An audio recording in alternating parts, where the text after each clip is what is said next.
At 0700 on October 4, 1943, the Suffolk air was cold enough to bite. On the hard stand at RAF Halesworth, 52 P-47 Thunderbolts sat in two neat rows, silver and olive hulks, dark against the pale English sky. Ground crews swarmed over them, hoses in tank necks, wrenches on cowling latches, gloved hands checking 50 caliber feed chutes. Colonel Hubert Hub Zemke stood with his hands shoved into his A2 jacket pockets, watching the fuel trucks pull away from his own aircraft. 29 years old, 6 months of combat with the 56th Fighter Group, 4 confirmed kills, and a nagging familiar sense that today was either going to vindicate him or prove the critics right. Over the Channel and across occupied Europe, the Luftwaffe was already climbing. German controllers had sorted through radar plots, contrails, and scattered reports from flak batteries to reach a simple conclusion. Another massive American bomber raid was inbound.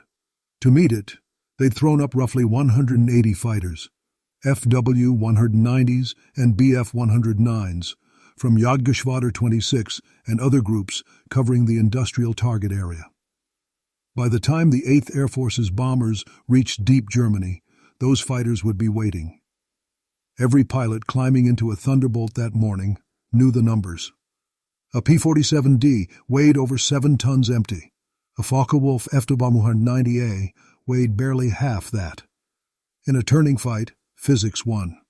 The lighter fighter turned tighter. The heavier fighter bled energy and died. In the 56th's first 4 months of combat, 11 Thunderbolts had gone down, 4 pilots killed, 7 captured. German pilots had a nickname for the big Republic fighter, der Eimer, the bucket. Americans had their own, the Jug. Sometimes said with affection, sometimes with a bitter twist. Bomber crews saw the P-47s alongside them and felt mixed comfort. They liked the way the Jug looked, solid, imposing, 850s in the wings. But wait. And the Focke Wulfs and Messerschmitts slashed into the formation and then hauled around in tight climbing turns. Too often, the Thunderbolts simply couldn't stay with them. On June 26th over France, Zemkes 56th had mixed it with Jagdgeschwader 26. Veterans of years of war, the German pilots had literally flown circles around the American Jugs. 5 Thunderbolts went down that day. 4 American pilots died. Captain Robert S. Johnson barely staggered back across the Channel in a P-47 riddled with more than 200 hits from cannon and machine gun fire. His Jug had proven it could take punishment. It had not proven it could win the turning battle. The math was unforgiving. At 15,000 feet, an FW-190A could complete a full 360-degree sustained turn in roughly 22 seconds. A P-47, heavy and broad-winged, took about 28, 6 seconds.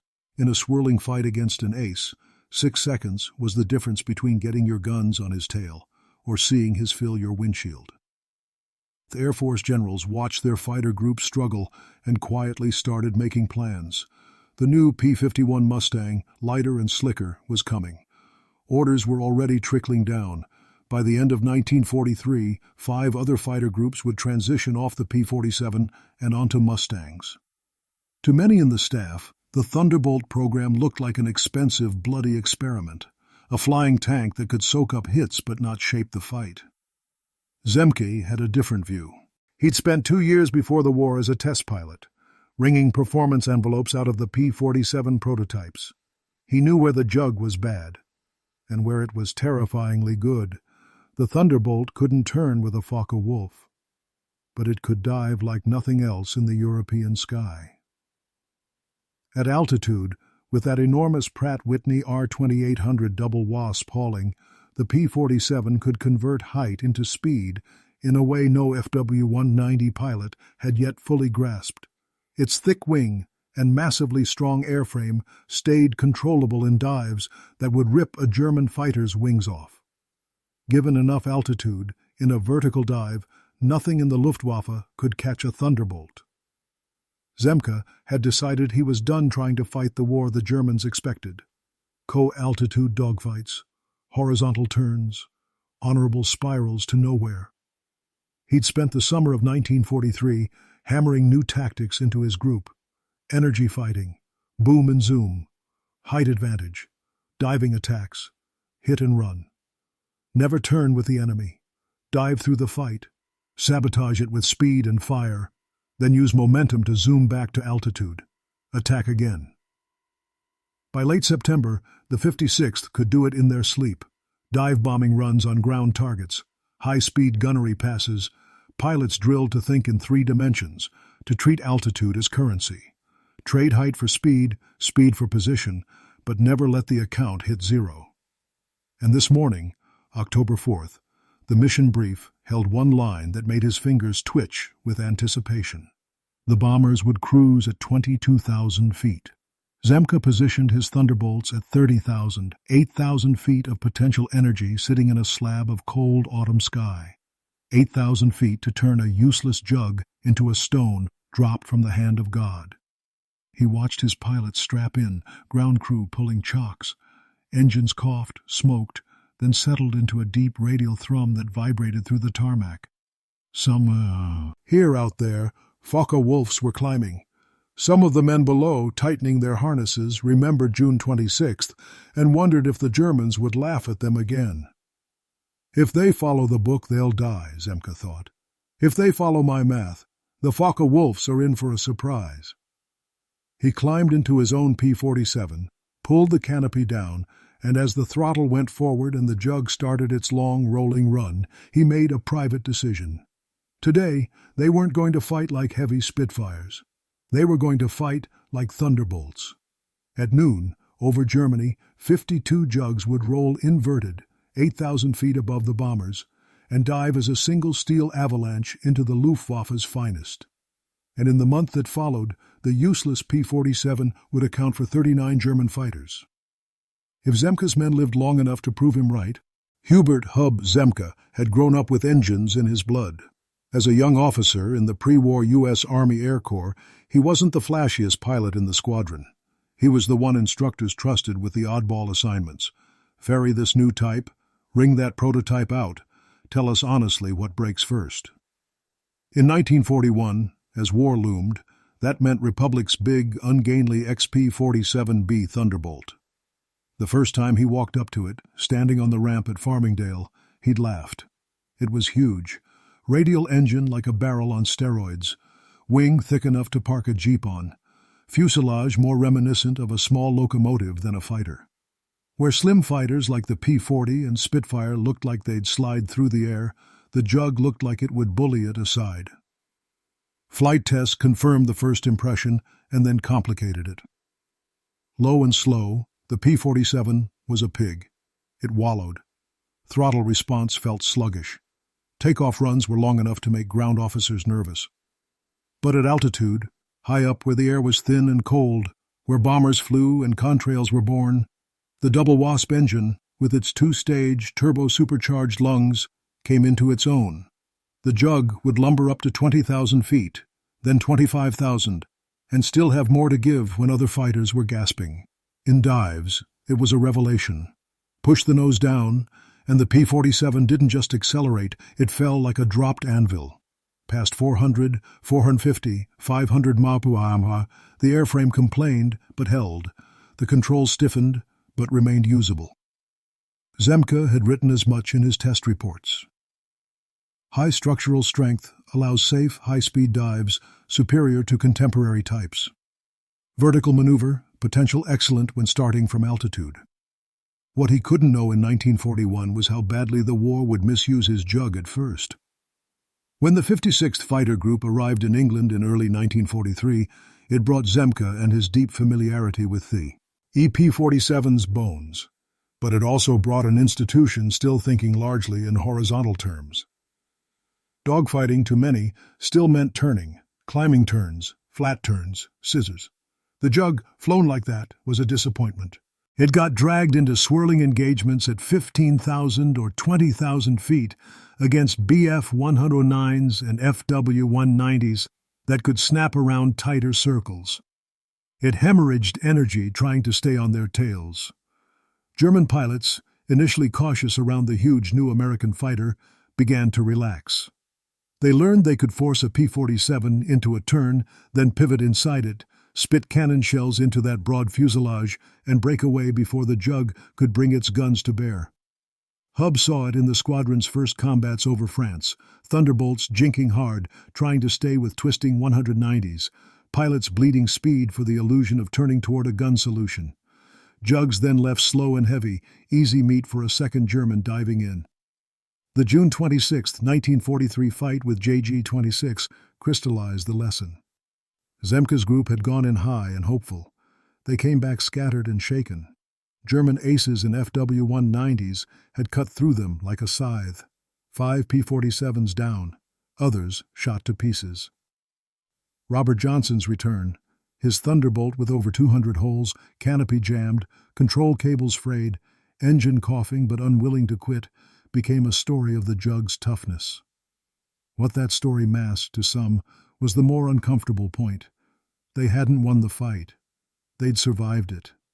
Survival mattered, but the 8th Air Force needed more than stubbornness. It needed fighters that could seize and keep the initiative, that could make the Luftwaffe defensive. Staff reviews hammered the P-47. Too heavy, too slow to climb. Turn rate inferior to FW-190. Limited range. When the Mustang arrived, sleek, elegant, with better legs and better climb on paper, the comparison was brutal. Plans were drawn up. P-51s would gradually replace P-47s in most 8th AF fighter groups. The Thunderbolt might be relegated to fighter-bomber work or secondary roles. For some, that was just the hard evolution of war. For Zemke, it stung. He knew the Jug's fee. To change a fighter group's habits, you have to start by breaking their illusions. Zemke did it with a stopwatch and an altimeter. He took his P-47s up to 15,000 feet over the North Sea on clear days and had his pilots perform sustained 360-degree turns at combat power. Wings level, then hard bank, and hold it. He timed them. 28 seconds for a Jug, give or take. Tight, nose barely above the horizon, G-forces pressing pilots into their seats. Then he put the numbers side by side with intelligence estimates on FW-190 performance. 22 seconds for the German fighter. 6 seconds. On a chalkboard in a cold English briefing room, that might not look like much. In a fight where life or death bloomed and ended in 2-second bursts of tracers, it was lethal.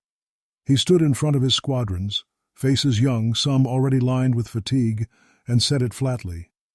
If you try to outturn a Focke Wulf, you will die, every time. The math doesn't care how brave you are. He reminded them of June 26th, of watching 1-90s whip around their inside circle and lay in bursts they couldn't answer. He invoked Captain Johnson, not as a tale of glory, but as a cautionary example. Johnson's Jug took a pasting and got him home. Good. But that day, the Germans dictated the fight. Do you want them writing the script, or do you want to? The 8th Air Force was bleeding bombers. Schweinfurt and Regensburg had proven that unescorted fortresses couldn't push deep into Germany without catastrophic losses. At the same time, P-47 groups were under pressure to produce kills, to prove they were worth their fuel and maintenance. The temptation to chase, to turn, to go for the shot right now was immense. Zemke told his men something few fighter leaders had the courage to say out loud. Your job is not to show the world you can dogfight. Your job is to keep Germans off the bombers. If that means you ever get into a turning fight, but you break up their attacks again and again. You have done more good than scoring 2 kills and getting yourself shot down. He hammered energy fighting into them. Altitude is energy. Speed is energy. Every unnecessary turn spends that currency. He made them practice dive attacks on ground targets, starting from 25,000 feet, rolling over, diving at near terminal speed, releasing at the last safe second, then using their excess energy to climb back to the starting perch. He had them practice slashing gunnery passes against towed targets, never more than a 2-second burst, never pulling more G than necessary. Climb, dive, fire, climb again became a mantra. He banned turning contests in training. Pilots who tried to mix it up in slow scissors over the field got called in and read the riot act. "This isn't about honor," he told one hothead who tried to show off in a mock dogfight with the lightning. "It's about bringing all of you back, and about sending more of them down. You want honor? Go fence." By September 1943, you could see the change in the way the 56th Thunderbolts moved in the sky. Instead of wallowing around at bomber altitude, they flew cap-high above, sometimes 5,000, 8,000 feet up, like hawks patrolling above a flock. Instead of turning tightly to chase a 190 that broke off, they let it go if the shot wasn't clean, rolled back up, and took position to kill the next one as it came in. They were learning to think like stone droppers, not knife fighters. The puzzle was whether they'd be given the chance to apply it before the P-51s pushed them aside, or before bomber losses forced senior commanders to choke off deep raids entirely. September's missions were ugly. On the 17th, hitting French targets, the 8th Air Force lost 8 B-17s in one day. German fighters slipped into the bomber stream before escorts arrived, or hit from unexpected axes.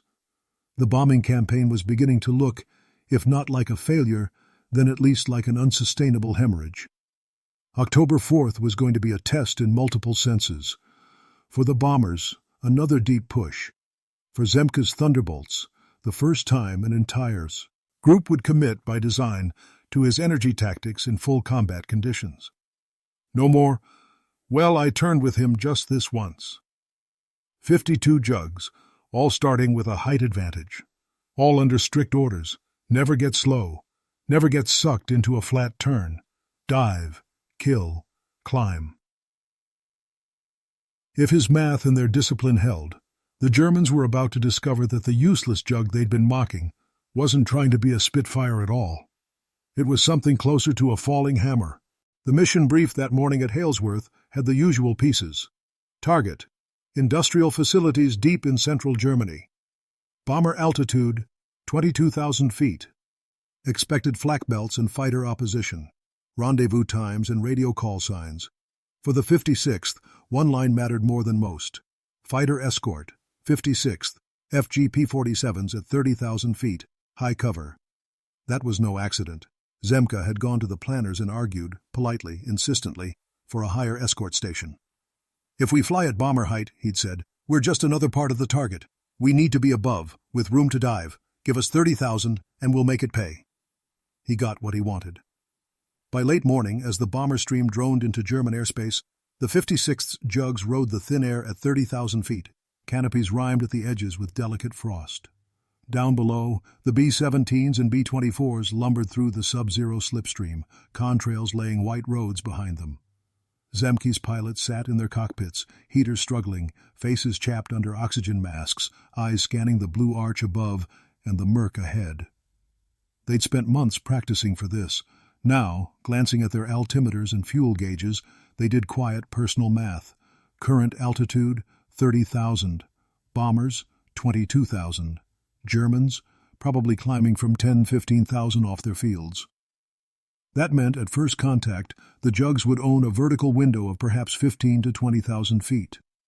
In pure energy terms, that was a bank account the FW-190s and BF-109s couldn't match. The 56th rode with drop tanks on, 75 gallons under each wing. Standard practice was to ditch them as soon as combat loomed, to shed drag and avoid having a fuel bomb dangling under your spar when bullets started flying. Zemke had pushed his men to think differently. "The longer we hold the tanks," he'd told them, "the longer we can afford to stick with the bombers. Don't punch them off just because you see a speck. Punch them when you need the extra performance." Now, as they approached the expected interception zone, some of his pilots' hands hovered near the jettison switch, but didn't flip it yet. Over the radio came the bomber group's calls. "Fighter, this is Dog Lead. Seeing bandits, 11 o'clock high. Fortress group under attack." Somewhere ahead and below, other P-47 and P-38 groups were already mixing it up at lower altitude. Then one of Zemke's element leaders, eyes glued to a patch of sky, spoke up in a voice that had iron under the oxygen rasp. "Bandits. 12 o'clock high, slightly right, lots of them. Specks. Dozens of them. Just visible against the sun glare. Luftwaffe." Closing head-on, then planning to slice down through the bombers and out the far side. A classic high frontal attack. Below, the bombers' top gunners and bombardiers started calling them too, their voices tight over intercoms. Zemke keyed his mic. "All right, Wolfpack. This is Zemke. Hold your altitude. We're going to hit them from above as they turn in." He thought of how the Germans had treated them in June, how they'd laughed in debriefs about the heavy American fighter that couldn't keep up. "We're not turning with them today," he added. "We're dropping on them. No horizontal fights. You make one clean pass and climb. If you miss, you don't chase. You come back up and hit the next one." The name Zemke's Wolfpack hadn't stuck to the 56th by accident. Now, at 30,000 feet, 52 wolves rolled toward the scent of blood. "Drop tanks," came his final call. "Now!" Silvery cylinders tumbled away from P-47 wings, spinning down toward the contrail haze. The Jugs instantly felt lighter, more eager. Zemke rolled his Thunderbolt onto its back to bring the enemy formation into his windscreen. 80 years of dogfighting instinct screamed at the German pilots. "Heavy enemy fighters above? Good. They'll be too clumsy to follow when we break." What they didn't know was that the man leading those Jugs had spent 2 years finding out exactly how far a P-47 could fall without coming apart. He pushed the stick forward. 51 Thunderbolts followed. Gravity, Pratt, Whitney horsepower, and 8,000 feet of cold October air took over. In the briefing hut at JG-26's airfield that morning, the mood had been almost relaxed. They knew the Americans were coming. Reconnaissance and signals intelligence had made that clear. They knew the targets, industrial plants, rail yards, maybe an aircraft factory. They also knew the usual pattern. The bombers would have escorts for part of the trip, P-47s, maybe a few P-38s. The German pilots had tangled with both. They respected them. They did not fear them. The Thunderbolt, in particular, was a subject of scorn. "Flying tanks," one lieutenant called them, tracing its chunky silhouette on the map's margin. "Big and tough, but they turn like pigs." The older hands chuckled. Yes, but they have many guns," another said, miming heavy recoil with his hands. "Just don't get caught straight in front. If you make him turn, he cannot bring them to you." They'd put that into practice in June and July. Force Jugs into scissors, then pivot inside and take them apart. The sight of a P-47 burning its energy away while a 190 hopped around it was becoming familiar. Today, the plan was straightforward. Get up to the bombers at or just above their level. Hit them head-on if possible, snap shots into cockpits and engines, then dive under and go up the back. If the escorts came, drag them into turning fights, vertical or horizontal, and pick them off with disciplined staffle tactics. They strapped into their FD-190As and BF-109Gs with the casual confidence of men who believed they knew their opponent's machines better than the Americans did. As they climbed through 15,000, then 20,000 feet, they scanned for the expected specks of escort at bomber height. They saw some lower, already mixing it up with other German units. Good. Those P-47s were committed. Higher, the sky looked clear. They adjusted heading-on instructions from ground controllers who watched the big raid crawl across. His plotting boards. At around 24,000, with the American bombers still a few minutes away, the 190 pilots went through their mental checklists. Mixture, prop, radiator flaps, cannons armed. Keep speed up in the dives, don't linger in front of those forts. Watch for Thunderbolts trying to charge in and scare you. Make them turn. None of them looked straight up. When the first Jugs dropped out of the sun from 30,000, it shocked everyone. 1 second, the Focke Wulf formations were rolling into their own attack dives, eyes on the B-17 boxes. The next, there were streaks of shadow and noise slamming through their altitude bands, bigger fighters than any BF-109 pilot had ever seen moving at astonishing speed. Overshoot? One Staffel Capitan thought for a split second, expecting the heavy P-47s to roar by and be gone. Then 4 of his wingmen exploded almost simultaneously, ripped by 8-gun salvos at close range. The Jugs weren't trying to get into turning fights. They weren't making lazy approaches. They were falling like pile drivers, firing, then using their insane dive speed to zoom back out of the firing cone before the Germans could even finish their initial break. Through canopy glass, many Luftwaffe pilots saw the Thunderbolt up close for the first time from a very different angle. Not as a slow climbing target below them, but as a silver-bellied blur crossing their line of attack from above, nose on, 8 angry muzzles spitting fire. Some tried to turn into the Jugs, only to find that by the time they'd cranked their 190s around, the P-47 that had slashed past was already a shrinking speck climbing away. Others broke down, diving, hoping to use gravity too, only to discover that the Jug, far from wallowing, was still accelerating in the vertical, its heavy airframe riding through compressibility zones that made German fighters twitchy and sluggish. In one Staffel, a Feldwebel called out over the radio, voice strained, "Thunderbolts! From the sun! They dive faster than we can!" His last transmission ended in a burst of static as a stream of 50s walked up his fuselage. Later, over weak coffee, survivors would talk in low voices. I rolled to look for contrails at bomber height, and they were above us, one said. Above, in Jugs, crazy Americans. They didn't try to stay and turn, another muttered. They hit and went away, like eagles, or like our own attacks, only heavier. Before October, many German pilots had written the P-47 off as a brute that could be avoided or outflown. After October, especially in the sectors where Zemke's men roamed, they started treating any glint high above the bombers with more respect. The Jug wasn't trying to be a dogfighter anymore. It had become a falling sword. The engagement on October 4th didn't end with a single dramatic clash. It unspooled over minutes that felt like hours. 3-dimensional chaos colored by oxygen mask sweat and gun smoke. Zemke's Wolfpack dove again and again out of their 30,000-foot perch, hitting German fighter formations as they tried to form up for attacks on the bombers. One element pair would roll in, pick off a leader, and zoom back up. Another would time a pass to screen between a B-17 box and an incoming gaggle of FW-190s, putting 8 guns worth of tracers through the middle of the German formation before arcing away. Radio calls were terse. Wolf 1, splash 190 climbing. Wolf 3, damaged 1109, returning to cover. Check your 6, check your 6. When individual Jugs did end up co-altitude with German fighters, the training held. They resisted the urge to tighten into turns. Instead, they used their speed, rolling into fast, oblique passes rather than tightening the circle. Bombardiers and gunners in the bomber stream watched with something like awe. I saw 4 Jugs drop right through a shack of Jerry's like they were driving stakes, one B-17 tail gunner wrote later. They didn't stick around. They just kept climbing back up and coming down again.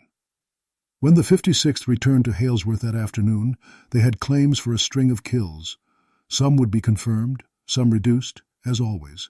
The ledger for that single day was solid. Double digits of German fighters destroyed, or probably destroyed. More importantly, the bomber crews they'd been assigned to cover got home in significantly higher numbers than on similar raids earlier that year. But Zemke was playing a longer game than a single mission. He doubled down. Through October 1943, the 56th Fighter Group kept flying the same way.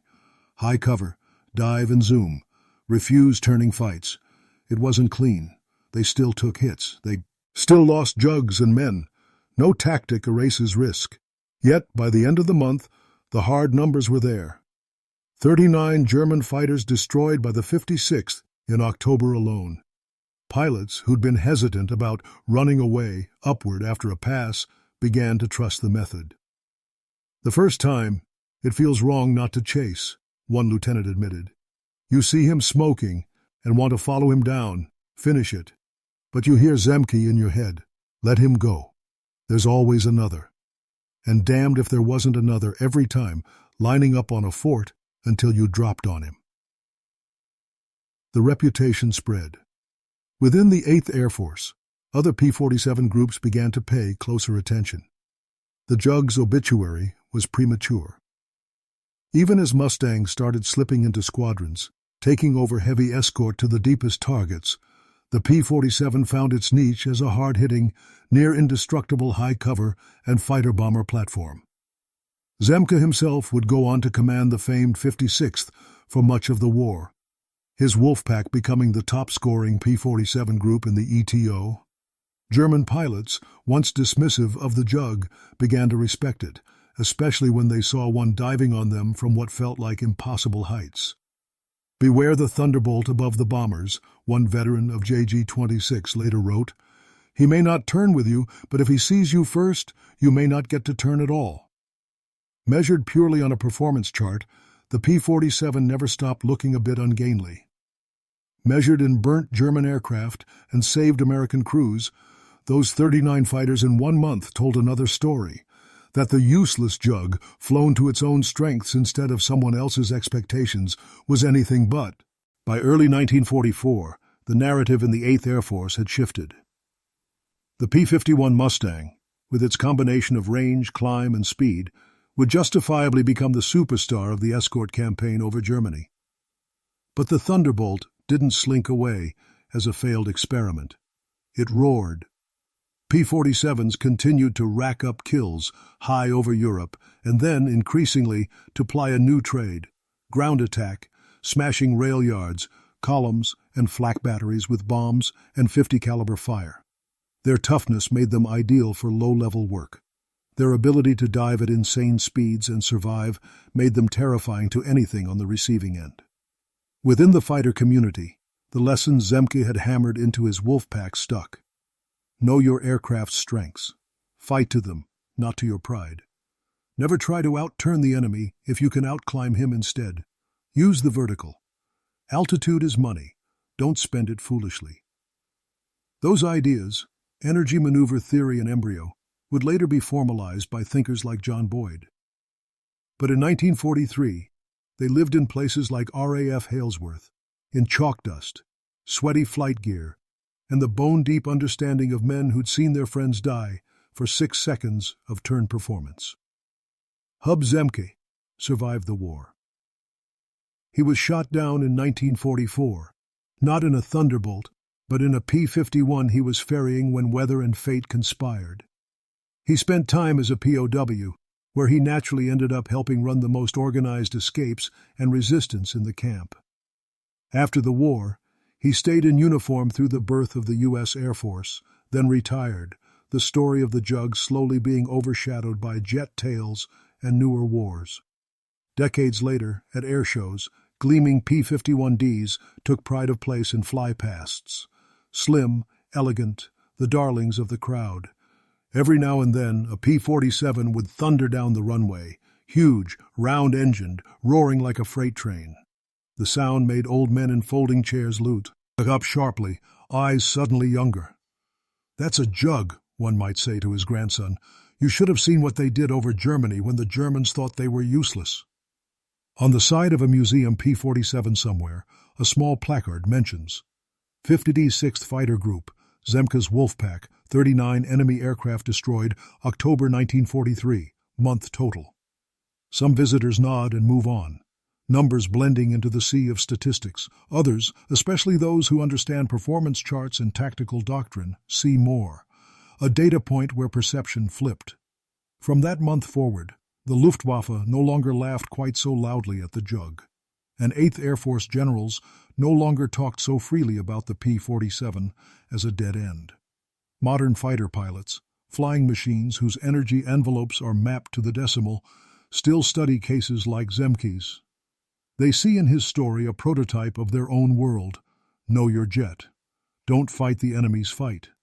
If the book says your aircraft is inferior, prove the book wrong in the axis the enemy isn't ready for. In the end, useless turned out to be a matter of perspective. Flown like a Spitfire, the Jug was a disappointment. Flown like a Thunderbolt, it was a wrecking ball with wings. Those 39 fighters destroyed in a single month were not just victories on individual days. They were signals to German pilots, to American planners, and to the men in the bombers who looked out and saw big radial nose shadows diving on their attackers, that the heavy, homely P-47 had found its war. And that sometimes the weapon everyone mocks at first is the one that, in the right hands and at the right altitude, changes the shape of the sky.